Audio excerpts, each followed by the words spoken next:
Assalamualaikum warahmatullahi wabarakatuh. Selamat siang, salam sejahtera bagi kita semua. Om Swastiastu, Namo Buddhaya, salam kebajikan. Kali ini saya Elhamatul Maulida dengan NIM 097 sebagai moderator akan buka forum kali ini untuk materi keberagaman kehidupan kebangsaan di Indonesia. Materi pertemuan ke-9 ya teman-teman. Ya. Untuk mengawali forum kali ini, mari kita doa bersama-sama menurut keyakinan dan kepercayaan kalian masing-masing. Berdoa dipersilahkan.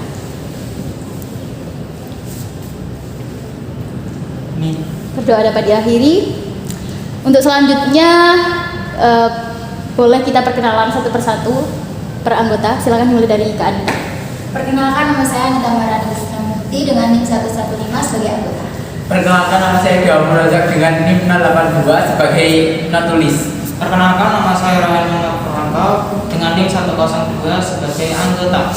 Perkenalkan, saya Evana Filatul Fitro dengan NIM 079 sebagai anggota. Saya Alia Zakila dengan NIM 100 sebagai anggota. Saya Adila Musafir Nabi dengan NIM 11 sebagai anggota. Saya Anissa Laila Nurida dengan NIM 004 sebagai anggota. Saya Brigita Amelia Fauza dengan nomor NIM 085 sebagai anggota. Saya Nurhayati dengan NIM 166 sebagai anggota. Saya Dibasirul Pratowo dengan NIM 088 sebagai anggota. Saya Nandria Salsabila dengan NIM 091 sebagai anggota. Saya Adinda Ayunia dengan NIM 4114 sebagai narasumber. Selamat siang. Kamu belum kenalan.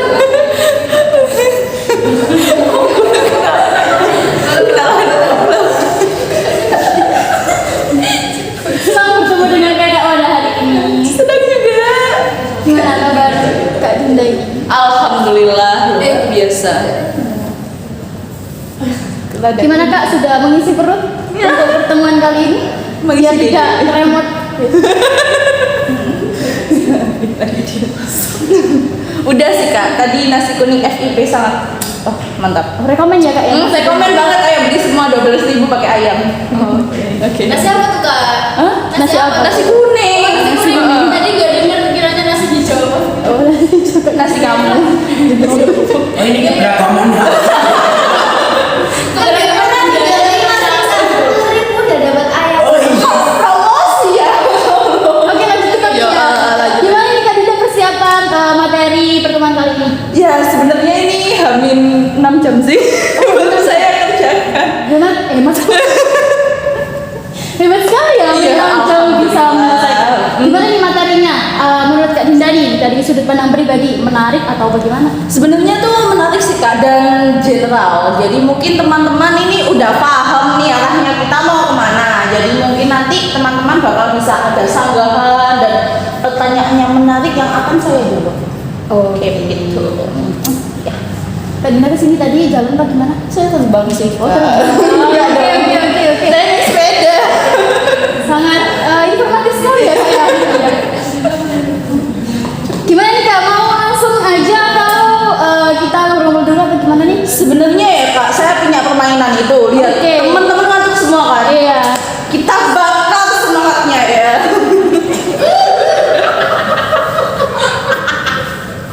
Jadi permainannya ada punishment-nya. Apa itu punishment teman-teman? Kalau kalian kalah, kalian bantuin saya jelasin di depan. Oke. Jadi kalian konsentrasi ya. Oke, permainannya seperti ini. Apa ini Zumba atau gimana? Kakak mau zumba sama saya?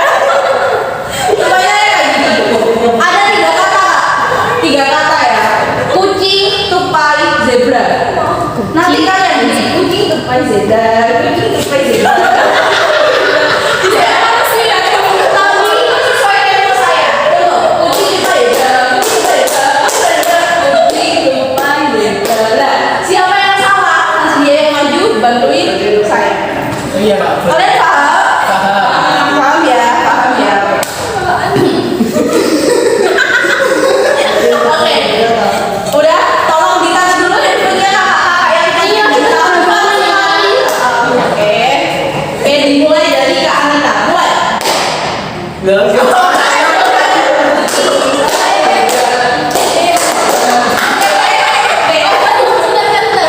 harus tahu ya, dia itu Iya. banyak suci atau Iya. Kita juga begini ya. Satu, dua, kucing. Kucing, Lego.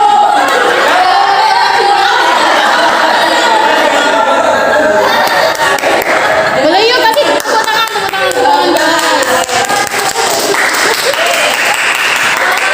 Saya butuh Satu lagi nih, satu lagi. satu lagi ya. Mulai dari Kak Agila, terus manis saya. Kenapa?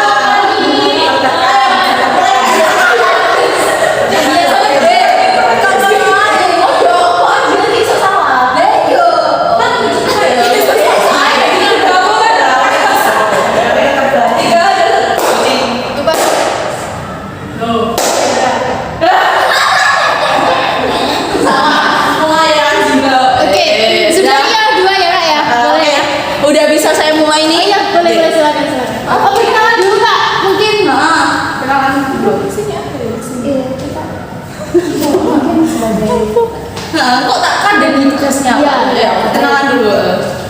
Ulang wes. siapa ya? Saya Anissa akan membantu.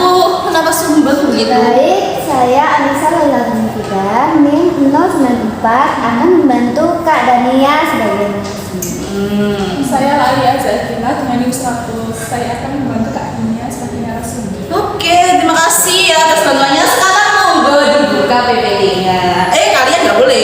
Kalian nggak boleh. Kita nggak buka. Mungkin kalian jangan dulu. Kalian nggak boleh. Kalian abstrak saja ya. Baik. Jangan tertekan ya kak. Tertekan saya Kak. Senyum Kak. Oke, sudah rekan-rekan. Sampun. Bentar Mas Lodi enggak? Bentar kak. Sabar dong kak. Masih ngelek-ngelek kak. Aduh, saya beliin teleponnya uangnya 500. Wih, boleh dong nanti. 500. Sudah kak, sudah. Udah ya? Udah semua? Udah semua PPT-nya? Oke. Jadi kita di sini akan membahas 4 poin pembahasannya. Itu pertama, suku bangsa. Yang kedua, budaya dan adat istiadat. Yang ketiga, kehidupan sosial. Dan yang terakhir, pertumbuhan perekonomian masyarakat. Oke?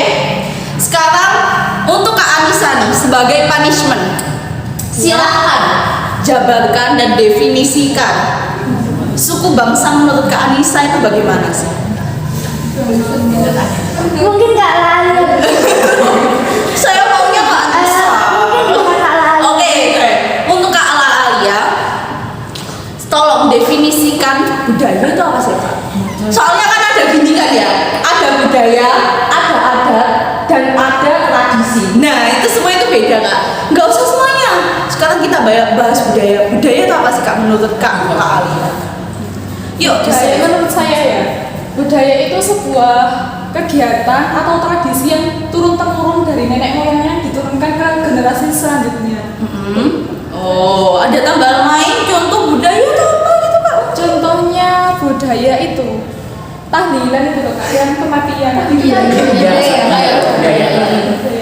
Iya benar-benar. Oke, dikeplos dong. Boleh duduk. Terima kasih. Tinggal aja ini, kayaknya kan sama saya deh ya. Iya. Gimana ya? Apa sih suku bangsa menurut kakak? Kalau suku bangsa itu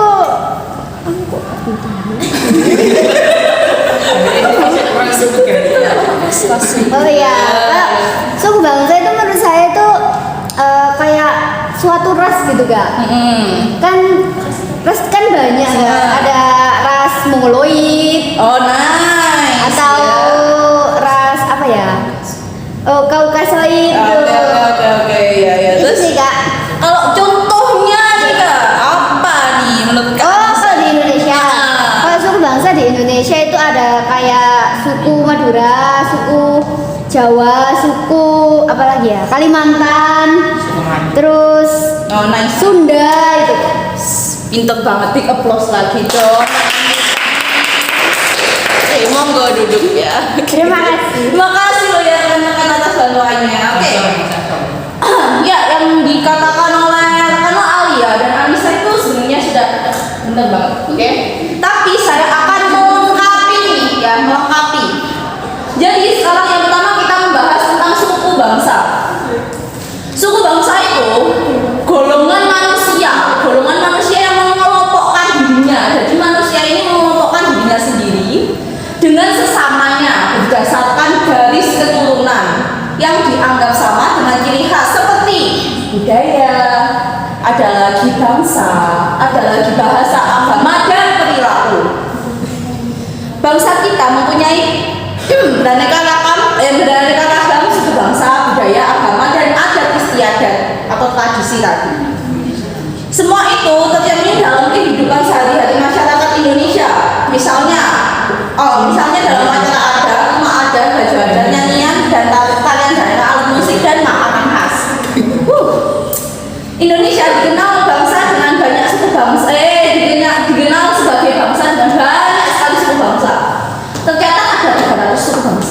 Oke, yang 50%-nya itu diisi dengan suku Jawa. Tepuk tangan Jawa. Kita kan suku Jawa.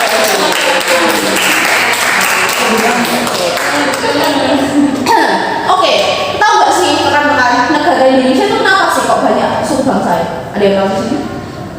Ayo kenapa? Karena negara Indonesia kan itu berbentuk kepulauan. Nah, nice dan. Jadi itu pulau-pulaunya kan banyak, jadi banyak sukunya.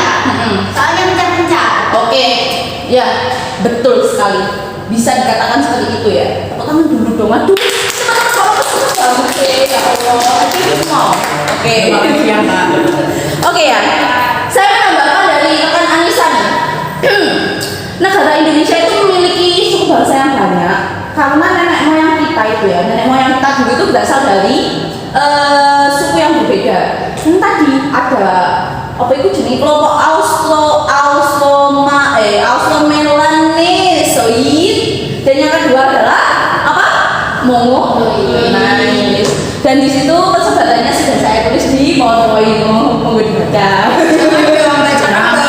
Oh, ini sangat panjang, oke lah. Untuk Austromelanesoid persebarannya itu dari Australia, Irian, Kai, Seram, Sulawesi Timur, Sumatera Utara, Aceh, Kedah, Pahang, Malaysia, dan kelompok yang lain adalah kelompok Mongoloid. Persebarannya itu dari ada 2 rute ya Mongoloid ya teman-teman. Ada Jepang, Taiwan. Yang rute pertama itu Jepang, Taiwan, Filipina, Sangir, dan Sulawesi. Dan rute kedua itu ada Asia Tenggara, Sulawesi Utara, Halmahera, dan Maluku Selatan. Oke, sekarang dalam sosiologi pada umumnya suku bangsa dapat dikelompokkan berdasarkan 2 hal dari sosiologi ya. Yang pertama itu dari garis keturunan dan yang kedua adalah suku bangsa campuran. Dari garis keturunan ada garis keturunan ayah dan keturunan ibu dan garis keturunan ayah ibu. Kalau garis keturunan ayah itu banyak terjadi dalam suku-suku yang terdapat di Indonesia seperti suku Batak. Ya, Batak itu dari ayah kayak ternyata. Berarti yang pakai marga itu ya? Nice. Ambon, makanya kan kadang-kadang namanya belakangnya pakai namanya Ya, Kak. Lubis. ya begitulah. Batak, Ambon, Timur dan yang lainnya. Yang kedua itu kalau yang dari ibu dari Sumatera Selatan. Nah, ibu itu soal Sumatera Selatan. Dan nek dari ayah dan ibu nih ya dari suku Jawa. Oke, dan kalau di yang kedua suku bangsa campuran itu, suku bangsa ini terjadi dengan adanya percampuran antara ras yang mendiami satu kawasan dari wilayah tertentu. Contoh ya kayak ras Jawa, ras apa gitu. Lah itu jadi terjadi pernikahan. nice. Contohnya itu suku Peranakan yang merupakan percampuran antara ras Tionghoa dan Melayu atau kayak Jawa dan Sunda kayak gitu loh, oke? Dan ya boleh dan contohnya itu saya kasih contoh beberapa contoh suku ya. Contoh di provinsi mana? Provinsi Jawa Barat ada Sunda. Kalau di provinsi Jawa Barat itu ada suku Sunda. Kalau di NTB itu ada suku Sasak, Dongo, Sumbawa, Dompu dan Bima dan lain-lainnya sudah tertera di PowerPoint. Oke, sampai sekian suku bangsa bagaimana? Tapi belum boleh tanya loh ya, udah paham atau belum? Atau lumayan? Lumayan, Kak. Lumayan kan. Oke, next gak nih? Next aja. Next ya, oke. Dan yang kedua itu ada budaya dan adat istiadat. Lagi kok gambarnya oh iya Pak. Oke, budaya dan adat istiadat seperti yang dikatakan oleh Kak Alia. Itu tadi budaya yang turun-temurun ya Kak. Oke, benar. Indonesia itu ya Kak ya, merupakan negara kesatuan yang penuh dengan keanekaragaman yang terdiri atas beraneka ragam budaya, bahasa daerah, ras, suku, bangsa, agama dan kepercayaan seperti yang sudah saya katakan di suku tadi. Oke, kebudayaan di Indonesia ini ya Kak tersebar di seluruh kepulauan di Indonesia. Itu mati lagi ya. Terus budaya sendiri itu ya Kak, kalau menurut yang jurnal yang saya baca nih ya Kak ya, budaya sendiri merupakan kebiasaan sekelompok orang tertentu yang sudah dilakukan berulang kali dalam kehidupan mereka dan diwariskan turun-temurun. Benar sekali. Dan diwariskan turun-temurun, dan kebiasaan itu menjadi penghayatan mereka untuk dalam kebersamaan budaya, merupakan cipta rasa dan karsa sekelompok masyarakat. Sekarang saya tanya, kalau budaya sama kebudayaan bedanya apa sih? Ada yang tahu? Apa beda? Mungkin izin jawab ya, kayaknya kalau budaya itu kan katanya lahir turun-temurun. Kalau kebudayaan itu hanya terjadi pada masa tertentu, seperti kebudayaan Dongson atau kebudayaan ras-ras yang terdahulu begitu. Atau mungkin ada jawaban lain? Iya Kak, saya ingin menambahkan Kak, kan tadi setuju sama Kak Ira tadi kan, kalau budaya itu kan turun-temurun yang katanya kalau ayahnya. Kalau kebudayaan itu kayak ya di zaman tertentu. Iya. Saya ingat kayak zaman Majapahit dulu kan ada zaman Hindu Buddha, zaman Islam gitu-gitu kan Kak. Kayak di masa itu aja. Sekarang kan udah enggak. Kayak kebudayaan perunggu ataupun apa? Iya. Nah, ya benar sekali. Jadi bisa disimpulkan seperti itu. Tapi ada lagi yang lebih spesifik. Budaya ya. Budaya itu rasanya yang ada di kita. Kayak sikape kita dan lain-lain. Lah nek kebudayaan, kalau kebudayaan itu hasil yang kita buat dari rasa budaya tadi. Contoh tadi ada apa? Perunggu, logam, itu kan hasil dari kebudayaan, hasil dari yang kita kayak kebiasaan kita hasilnya itu yang dinamakan kebudayaan. Oke, nice kan? Oke, sekarang kita tanpa berlama-lama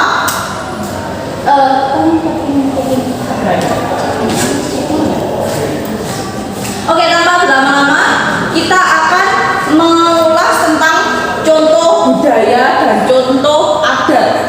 Oke ya. Sekarang saya tanya dulu, selain yang sudah saya sebutkan di PowerPoint, sebutkan contoh budaya. Oh, ada lagi nggak? Mohon maaf, saya menambahkan. Ada lagi yang mengatakan bahwa budaya adalah apa yang kita kenakan, apa yang melekat dalam diri kita. Contoh aksesoris, kayak ngono Pak, batik dan lain-lain. Iya, ini budayanya iya. BSD ya. Nah, budayanya BSD adalah Berbatik. batik FID. Pasti Kak. Tapi itu kok tidak ya? Itu kan tidak batik ya Kak. Iya, baru. Dalam enggak dong. Amin. Udah, oke. Selain yang saya sebutkan tadi yang di PowerPoint, coba deh sebutin satu aja contoh budaya yang lain. Yuk, bisa yuk, selain yang kita ini batik nih, apa yuk yang bisa dikatakan sebagai budaya? Kegiatan atau kegiatan? Budaya itu seperti apa yang melekat di diri kita, apa yang melekat dalam diri Mungkin kita. itu Kak, norma kesopanan dan kita orang timur itu banyak. Bisa, ya kayak gitu, kayak budaya kesopanan budaya. Kalau di lingkungan kita bisa dengan segi sama-sama. Boleh, itu juga termasuk budaya. Kalau Semangat Kak. ya betul 5S budaya 5S budaya Kesopanan. kesopanan. Terus ada lagi kalau yang fisiknya kayak digawe itu soal batik Kebaya. boleh kayak Buang sampah. ya itu juga budaya Ada sifat. tempatnya. Iya. Kalau ditambahin nanti ambil. Iya. Peci Kak, peci. Kunci. Sholat juga. Iya. Muslim Muslim ya, boleh. Oke. Kalau selanjutnya contoh adat. Ayo, adat. 7 Oh, itu Kak, kenduran kalau di Iya, desa itu. Ini kan apa kalau di Jawa itu katanya calon pengantinnya itu nggak boleh mandi Kak. Oh iya Kak, di desa saya juga masih. Iya, sampai sore biasanya nggak boleh mandi. Ya,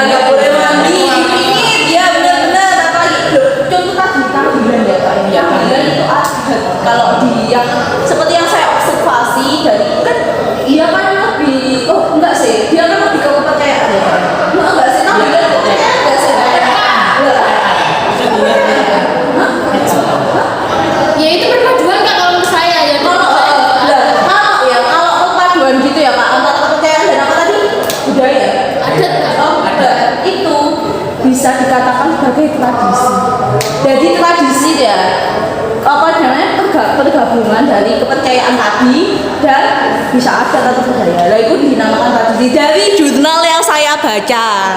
Gitu ya, kayak. Jadi kayak tahlilan itu bisa Berarti berdoa di makam gitu juga termasuk kan Kak? itu juga termasuk tradisi. Jadi kalau adat itu lebih kayak ya kayak yang lain enggak? Kalau upacara kampung itu termasuk adat nggak sih Kak? Kalau upacara band itu apa sih? Adat ya? Kalau tari Kepercayaan. upacara tari Kepercayaan. Tari itu gimana? Enggak. itu kalau di Jawa Barat juga di Cirebon katanya itu kayak suatu jenis tarian ya. Itu kayak Emang dirujen gitu lah. bukan mujizat sih, lebih tepatnya kayak tari yang langsung sama nenek moyang gitu. Oh, iya sih. Nah itu mungkin lebih namanya tradisi nggak sih? Pokoknya kalau dari jurnal yang saya baca dan sedikit pemahaman yang bisa saya pahami yang kayak gitu-gitu itu kayak tradisi. Gitu teman-teman. Oke, sudah cukup dari teman-teman. Sekarang saya akan mengulas tentang ilmu yang saya bawakan. Yaitu yang pertama adalah dakon. Ayo, sebutkan nang ini berarti dakon. Saya nggak. Kamu nggak tahu dakon? Iya tahu tapi nggak tahu lebih detail. Oh. Oke, akan saya jelaskan ya. Iya dong, boleh dijelaskan. Oke ya, jadi ya kakak ya, belangkon itu tutup kepala yang dibuat dari kain batik. Hah? Oh ya, tutup kepala yang biasanya dibuat dari kain batik dan digunakan oleh kaum pria sebagai kelengkapan dari pakaian tradisional Jawa. Sing tradisional Jawa, pria itu kan dia kan kak, ya sampai mana? Nah itu biasanya kan pakainya pakai belangkon atau pakai keris, gitu ya kak. Biasanya jadi kan ada Iya, bener banget. Kayak gitu dan fungsi dulu ya kayak dulu ya zaman dulu. Belangkon itu ya digunakan sebagai kayak maaf ya pembeda kasta. Oke. Jadi zaman dulu tuh, kalau yang orang-orang di keraton itu tuh biasanya pakainya belangkon kak. Lah kalau orang-orang kayak biasa gitu yang di sini-sini aja gitu biasanya tuh cuma pakai ikat. Tahu nggak ya? Cuma ini kalau diikat kok. Ya jadi itu kayak pembeda kasta kalau zaman dulu itu. Terus ya kayak nggak ada catatan khusus kayak catatan belangkon itu dulu gimana sih awalnya lah itu nggak ada. Jadi kalau di sini jadi jurnal yang saya baca, kalau belangkon itu dulu itu orang Jawa itu tahu nggak Aji Saka? Kalau saya sih nggak tahu. Nggak tahu. Aji Saka. Aji Saka. Dia itu belangkon itu kayak dulu itu ya si beliau Aji Saka ini memakai ikat kepala. Lah, terus dia itu yang Aji Saka ini pencipta tahun Jawa. Tahun Jawa itu si kalender Jawa itu. Lah, itu sing buat itu si beliau Aji Saka ini. Lah, dulu dia itu teman sama Dewata Cengkar. Kalian kenal nggak Dewata Cengkar? Sama, saya juga nggak kenal. Tapi menurut jurnal ini seperti itu. Jadi si Aji Saka ini yang pembuat tahun Jawa itu dia itu kayak berduel dengan siapa tadi ini Dewata Cengkar. Lah, konon katanya si Aji Saka ini kayak bentangin tutup kepala gitu dan dia menutupi Pulau Jawa. Lah, sejak saat itu pokoknya ya kayak gitu tuh kayak jadi kayak itu kayak kekuatannya wong lanang pakai belangkon itu. Nah, itu asal mulanya seperti itu, tapi nggak pasti sih. Itu kayak ya kayak Cerita masyarakat. gitu. Iya, ini kalau saya lihat mitos ya. Nice. Tapi ya gitu. Terus ada juga yang bilang aduh pegel aku ngomongnya. Ada juga yang bilang pengaruh dari budaya Hindu dan Islam ya. Jadi juga dulu itu ya ada pernah dengar nggak sih yang perdagangan Islam? Iya, iya. kan masuk ke sini. Iya. Nah, orang-orang sebenarnya kesini. ya nggak bisa maksudnya ya Indonesia. ke Indonesia. Nah, Ya yang jalur bujaran. lah, kenapa sih kau bisa dikaitkan sama belangkon? Dulu orang-orang yang Muslim itu pakai sing sorban ya tahu kan sorban?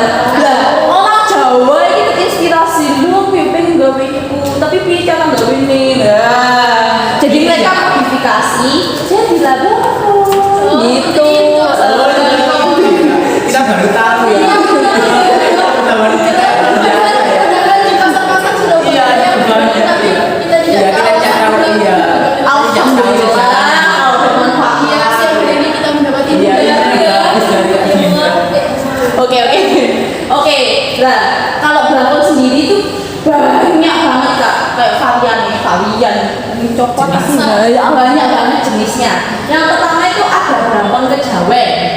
yang kedua ada pasundan, yang ketiga ada pesisiran, dan yang keempat lain-lainnya yang tidak bisa disebutkan satu persatu.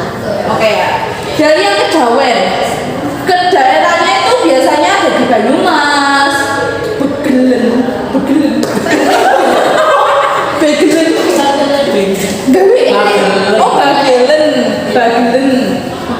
Yogyakarta, Surakarta, Madiun, Kediri, dan Malang. Dan Ndogoni apa namanya dapat dibedakan lagi sebenarnya dua gaya, yaitu Solo dan Yogyakarta. Gaya Solo dapat dibedakan lagi dengan gaya Solo Utara dan Solo Selatan loh. Bayangin loh, gimana itu pusingnya? Yang bedakan itu apa? Motif, bentuk atau gimana? Cara ikatannya, lilitannya yang beda mereka itu. Terus yang kedua adalah pasundan. Blangkon atau bentuk pasundan banyak persamaannya dengan gaya Solo, namun dapat dibedakan melalui beberapa bentuk seperti barang semplak, sumedhangan, wirahan sari, dan lain-lain. Pokoknya bentuk ikatannya itu loh yang beda mereka itu. Nah, terus yang pesisiran itu yang berlokasi di pantai-pantai Pulau Jawa, di mana cara budayanya berbeda. Penerapan motif batike yang beda itu dengan daerah pedalaman. Dan yang lain-lain yang tidak dapat disebutkan satu persatu tadi ada di Jawa Timur, dan Bangkalan, Tengkulak, Banten, Cirebon, Demak, dan yang biasanya dipakai santri-santri dan lain-lain. Pokoknya blangkon itu banyak nek diulas satu-satu sampai taman-taman. Nah, oke. Yang kedua adalah contoh adat. Kalian tahu gak sih? Adat tantangan nggak boleh nikah kalau itu. Oh iya Kak, ada. Iya sih. Enggak ada yang nggak tahu dari sini. Saya ada Kak. Baru tahu. Loh, Iya Kak, nah itu kayak rumahnya, jalannya itu malam-malam itu katanya nggak baik gitu. Iya, kurang gitu nggak baik. nggak boleh. Tapi katanya debat-debat juga boleh. Iya. Iya, maksudnya anak Petang juga Kak. Iya, petang juga Banyak banget ya ada di Jawa itu, bahkan ada nikah ya. Itu jadi orang. Ya. Contohnya salah satu tadi perkawinan apa gimana? Ngalor ngulon. Ngalor ngulon. itu gimana Kak? Secara ya. rumahnya. arah utara dan barat. Nah, contoh kakak Eva rumahnya ada Mana nih Kak? utara. Utara kan? Oh utara kan? Gimana utara? Utara sana. Kak Eva enggak utara sana. Ya pokoknya nih Kak Eva kan utara. Iya. Lah Kak Roja rumahnya di barat. Lah itu nggak boleh nikah Kak. Makanya kalau kalian nanti nikah itu bakal Ada hal ya? ada hal. Tapi itu kepercayaan sih Kak. Ada hal yang nggak baik, yang menimpa siang-siangan. Kayak rumah tangganya itu juga nggak mulus dan lain-lain. Dan ada lagi apa tadi anak si jambu telung.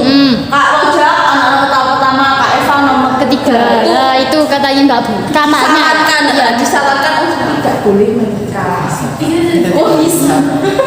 Dan untuk petang juga. Ayo siapa yang di sini tidak tahu weton? Orang Jawa tidak tahu weton. Kalau betul saya tahu harus lihat sedikit potongan gitu. Nah, nice. Kalau itu ada bukunya mau bagi pelajar di sini. Oh iya Kak, nggak boleh kalau di Jombang ini khususnya ya Kak. Kita Iya, iya. Jombang ya, Iya. Pride ya.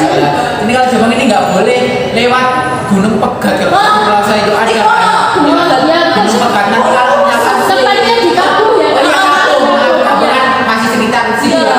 Itu katanya nanti nggak bersama pernikahannya. Iya betul nanti kata.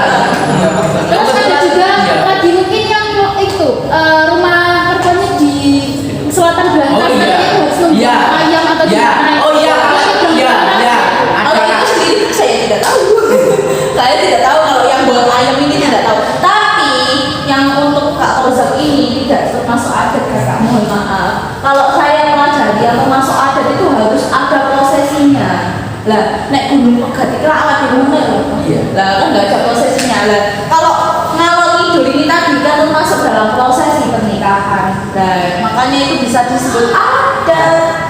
Oke, akan saya jelaskan apa sih itu larangan ngalor ngidul. Ngalor ngidul. Mohon maaf, saya jadi nggak paham ngalor itu piye Kak. Oke lah. Lanjut, ada suku Jawa masih sangat kental seperti yang saya katakan tadi dengan mitos-mitos mitos-mitos yang beredar dan masih banyak yang melestarikan mitos-mitos tersebut karena takut akan marah bahaya. Oke.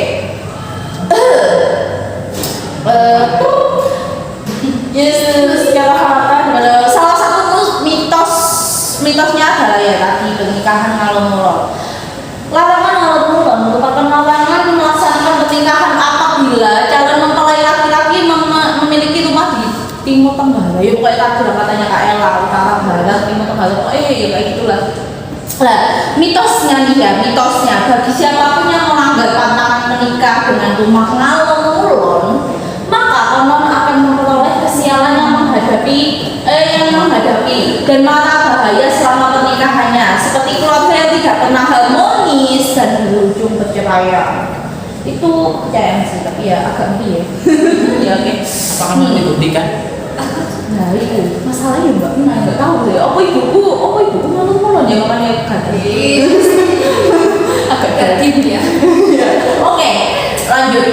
Bagi masyarakat yang mempercayai dan tidak melanggar, maka dalam hidupnya akan merasa tentram dan tidak ada cibiran dari tonggo. Nah, cibiran dari tonggo itu jadi saya ngelarang ini, saya melanggar ini biasa nih. Ya sebenarnya kan semua kan kayak musibah, takdir itu kan semua dari Tuhan sih Kak. Tapi kan tonggo kan namanya kayak cibiran sih Kak. Lah ini rumahnya di utara barat kok nikah sih? Nanti bergantung dulu gitu loh Kak. Biasanya terdapat sanksi sosial yaitu dicibir. Biasanya kayak gitu sih Kak. Dan kepercayaan lain yang nggak pakai cerai dan lain-lain lah itu adalah anunya. Oh terus aduh dikurung tak ganti ya. Apa itu jenis judulnya?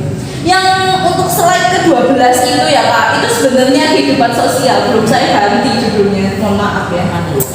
Yang budaya slide ke-12 mohon dibuka. Oke, untuk adat dan budaya sampun G.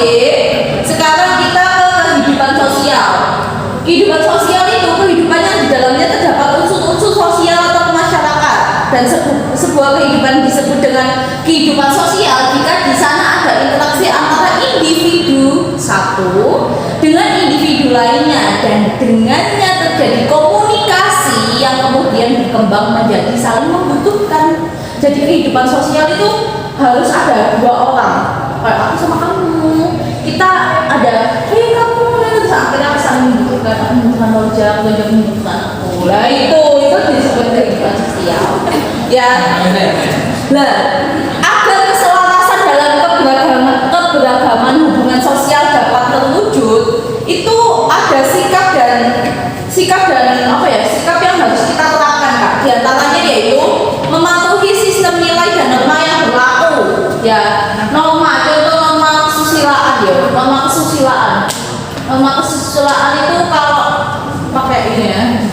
Kayak contoh, kalau kakak ngone kos ya, kakak nang kos tapi gawe hot pants, tank top, terus kosnya kakak campur ya, itu kakak bakal cuci diri dan hubungan sosial kakak itu bakal terganggu, kayak kakak bakal dicap. Lah iya kayak do iku lho, nang ngone kos terus mesti anak lanange kok gawe hot pants, tank top lah, gitu lah contohnya. Terus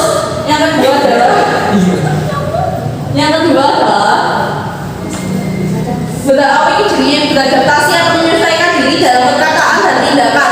Contoh beradaptasi dan menyesuaikan diri kayak maunya lah yuk dinda itu ngomong kayak kalau pasti harus diri lah. Itu kayak beradaptasi. Terus kayak aku juga memahami kayak Kak Anita ternyata ada pikirannya ada sengkleng lah. Itu kita harus saling beradaptasi tapi tetap mengingatkan untuk kebaikan karena sejatinya teman kan harus mengingatkan agar semuanya kembali ke jalan yang benar. Benar gak? Mengingatkan tanpa dengan sindiran. Nah, gitu lah. Mending langsung aja gitu. Tapi kita juga harus beradaptasi dengan sikap teman tersebut. Karena kan berubah kan juga harus betul proses kan Kak. Benar gak? Oke, yang ketiga adalah mengikuti aturan yang berlaku. Jangan seperti saya, harusnya batik tapi pakai kemeja. Nah, langsung ada contohnya. Dan tidak baik ya Kak. Terus yang keempat adalah saling menghargai dan yang kelima adalah berusaha untuk mengerti dan memahami satu sama lain. Contoh, ada temannya ya, curhat, aku ngeluh tugas ini. Jangan mengadu tolong dalam binasib, tapi kita harus oh iya ta semangat bla bla bla, nggak cuma kak Allah, jadi kita lewati bareng-bareng bla bla bla gitu loh kak. Jadi kita tuh harus saling mengerti dan memahami, karena dengan hanya mendengarkan orang itu kadang itu kita bisa menyelamatkan dia untuk tidak bunuh diri. Bener gak sih? Betul. Oke, dan yang terakhir nih kak, alhamdulillah sudah poin terakhir saya sudah pegel ngomong ya. Ada pertumbuhan perekonomian masyarakat Indonesia. Saya berbicara atas nama Bapak Simon Kuznets ya, bahwa pertumbuhan ekonomi adalah suatu kenaikan kemampuan jangka panjang dan negara untuk menyediakan berbagai barang ekonomi kepada penduduknya. Jadi pertumbuhan ekonomi adalah kenaikan nilai dan jumlah produksi barang atau jasa dalam kurun waktu tertentu, dan pertumbuhan ekonomi sebuah negara itu erat kaitannya dengan tingkat kesejahteraan rakyatnya.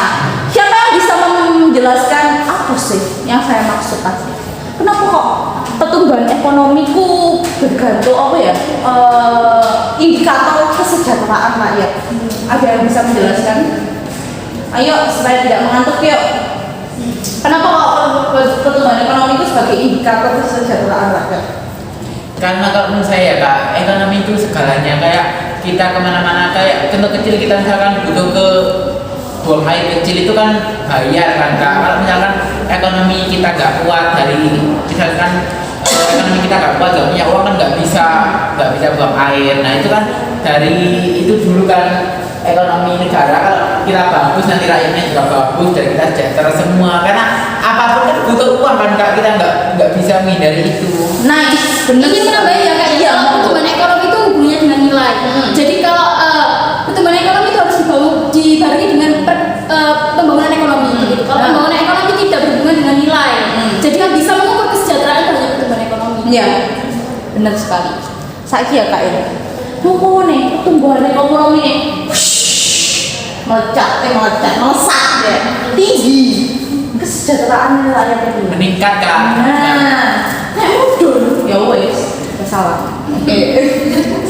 Dan setidaknya ada 6 ciri pertumbuhan ekonomi menurut Profesor Simon Kuznets seperti quotesnya yang di atas tadi. Dan keenam ciri-ciri tersebut adalah yang pertama, adanya laju pertumbuhan penduduk dan produk per kapita yang sangat cepat. Terus yang kedua adalah perkembangan produktivitas masyarakat. Semakin produktif masyarakatnya, semakin pertumbuhan ekonominya melesat, semakin juga sejahtera kita. Makanya jangan rebahan aja, oke? Yang ketiga, pertumbuhan tingkat struktural yang melesat. Yang keempat, tingkat urbanisasi yang tinggi. Dan yang kelima, terjadi arus bawah modal dan manusia di berbagai negara. Dan faktor utama yang mempengaruhi pembangunan dan pertumbuhan ekonomi adalah sumber daya manusia, sumber daya alam, modal, sosial budaya, dan perkembangan teknologi. Ya, jadi kesimpulannya dari yang saya sampaikan, saya bacakan, saya ocetkan dari tadi, keberagaman kehidupan di Indonesia ini banyak dari budaya sosial kita, dari budaya kayak yang kita kenakan, terus dari makanan dan lain-lain itu banyak. Yang harus kita pegang teguh adalah apa teman-teman? Semboyan kita Bhinneka Tunggal Ika. yang artinya Berbeda-beda tapi tetap satu. benar sekali. Jadi walaupun kita dari suku bla bla bla bla, walaupun kita sifatnya kayak tapi kalau udah dari atas nama Indonesia, kita harus bersatu dengan semboyan Bhinneka Tunggal Ika. Nice. Terima kasih, sekian dari saya. Wassalamualaikum warahmatullahi wabarakatuh. Waalaikumsalam warahmatullahi wabarakatuh. Minta tepuk tangannya untuk narasumber kita pada hari ini. Terima kasih untuk Kak Dania yang telah menyampaikan materi. Saya pribadi sangat berterima kasih ya Kak, karena ada beberapa informasi yang belum saya ketahui. Contohnya tadi kayak Blangkon ada pembedanya begitu. Yang selama ini saya ketahui Blangkon ya hanya Blangkon begitu. Yang saya ketahui ya Blangkon hanya dari Jawa gitu. Dari Jawa. Ada beberapa juga adat-adat yang saya juga belum familiar gitu, yang nggak Dinda jelaskan. Jadi kelas kita hari ini, forum kita hari ini sangat informatif ya teman-teman. Gimana? Setuju kan? Setuju. Iya. Alhamdulillah. Boleh dilanjut dengan tanya jawab? Boleh, monggo. Silahkan teman-teman yang mau bertanya. Silakan. Yuk yang mau bertanya. Kak yang belakang, Kak Ananda ya, silahkan. Monggo maju.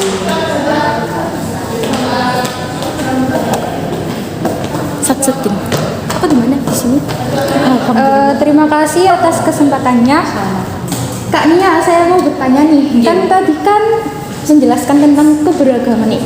Iya. Apa sih pengaruh dari keberagaman masyarakat Indonesia itu terhadap perilaku bangsa Indonesia ini? Nice sekali pertanyaannya. Sama-sama monggo. Saya jawab gitu moderator gitu. Ya, tadi Mbak tulisan loh itu. Notumen, kakak notumen monggo ditulis. Tadi pertanyaannya adalah pengaruh keberagaman Indonesia dengan pola perilaku. Oke, keberagaman di Indonesia dan pola perilaku. Contoh ya Kak, mosok dari cara bicaranya aja wis. Kakak suka apa? Jawa. Contoh tadi kita kan googling sama kakak kelas saya.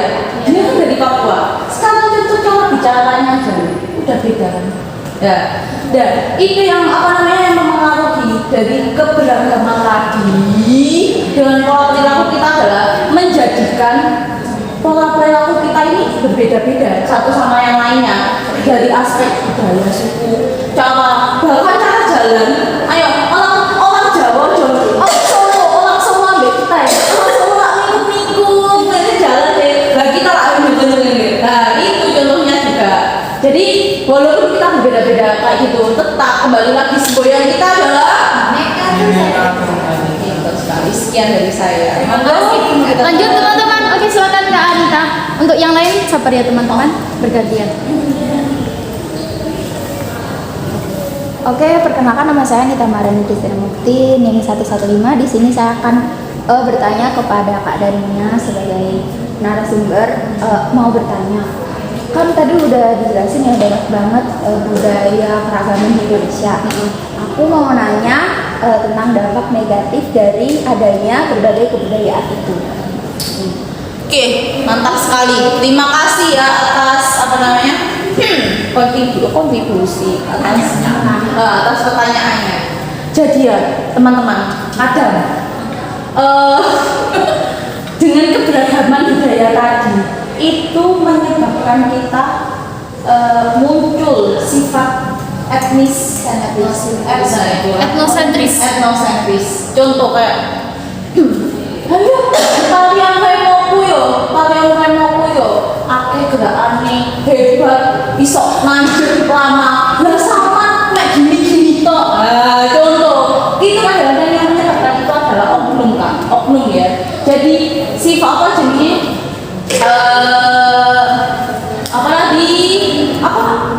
dampak negatifnya adalah tadi menimbulkan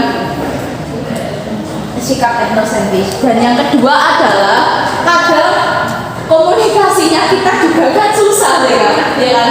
Contoh kakak dari Jawa, terus ada yang dari NTB, logatnya, bahasanya, lah itu yang menyebabkan kita itu kesusahan kayak memahami satu sama lain.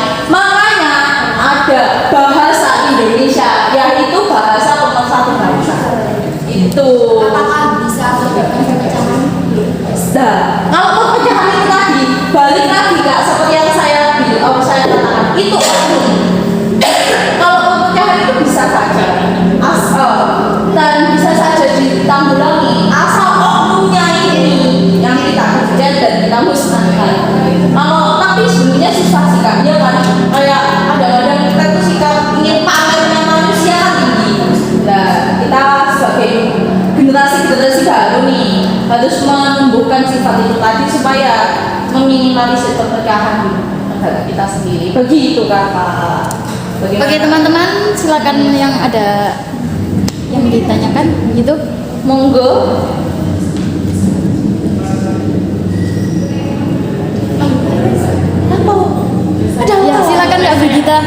nggak diajak. Aku nggak diajak. Langsung aja. Iya. Perkenalkan, nama saya Brigita Amalia Fauza dengan nomor NIM 085. Saya mau tanya tentang budaya nikah. Kan di zaman kita kan budaya sekarang tuh udah mulai hilang ya, udah mulai ditinggalkan. Nah, cara kita untuk menyikapi kurangnya perhatian generasi muda terhadap budaya lokal itu gimana? Nah, mantap. Terima kasih loh ya atas pertanyaannya.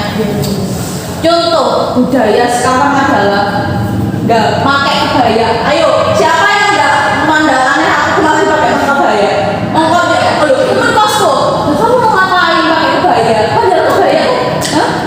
Oh iya, padahal kebaya kan apa namanya udah tradisi Jawa deh. Tapi kan udah dipandang kok kayak kalau nggak ada event, kalau nggak ada event nggak usah pakai kebaya. Lah, caranya adalah dengan memodernisasikan itu. Contoh, kebaya tadi dibikin sekarang anak sekarang suka yang simpel-simpel sih kak. Lah, dibikin dengan model yang simpel. Terus kayak batik kan kayak warnanya kayak gini, dibikin warna yang netral. Siapa yang di sini yang kakak suka warna netral? Saya nggak suka. Aneh. Suka warna pink ya? Nggak kayak gitu lah kak. Pokoknya diikuti dengan perkembangan yang ada. Jadi kayak lebih dimodifikasi dan itu adalah tugas kita besok sebagai generasi yang baru memodifikasi semua itu akan lebih modern. Gitu kan menurut saya. Sama-sama. Monggo. Mohon maaf ya karena durasi jadi saya buka satu lagi. Ya, di moderator ya, bener kan satu lagi ya? Oh.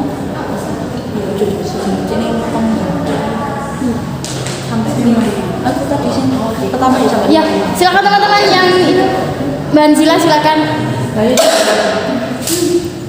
Satu lagi ya kak ya.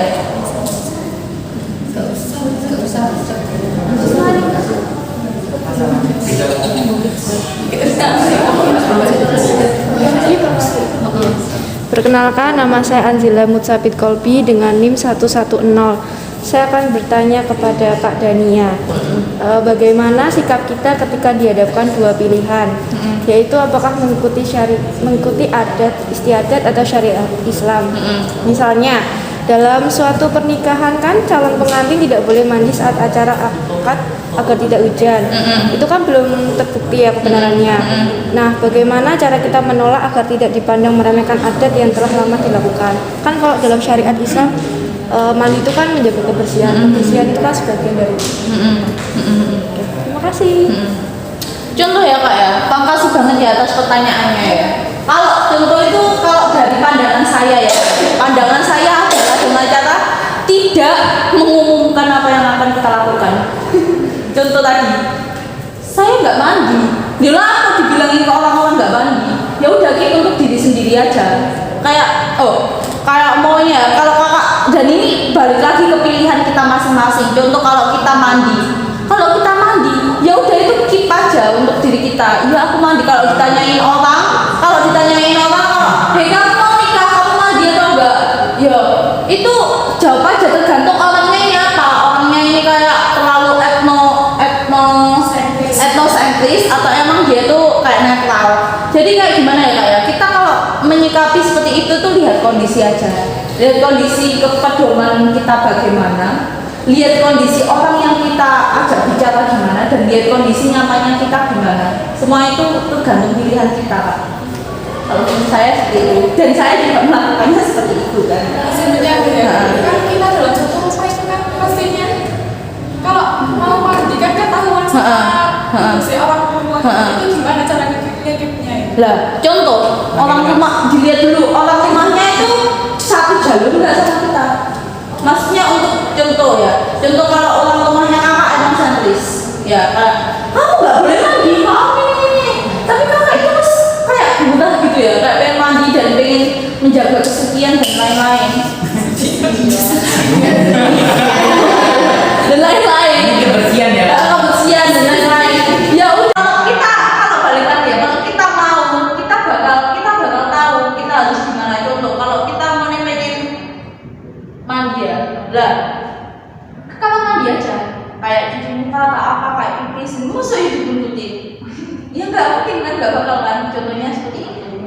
Kak, kalau menurut saya. Dan sebenarnya ada itu lagi loh Kak, yang paling apa ya, yang paling ketara yaitu pernikahan pakai adat Jawa berhijab atau enggak. Iya enggak sih? Kan ada yang bilang kayak gini, loh kamu enggak tahu Kak? Ya Allah, ya gini Kak.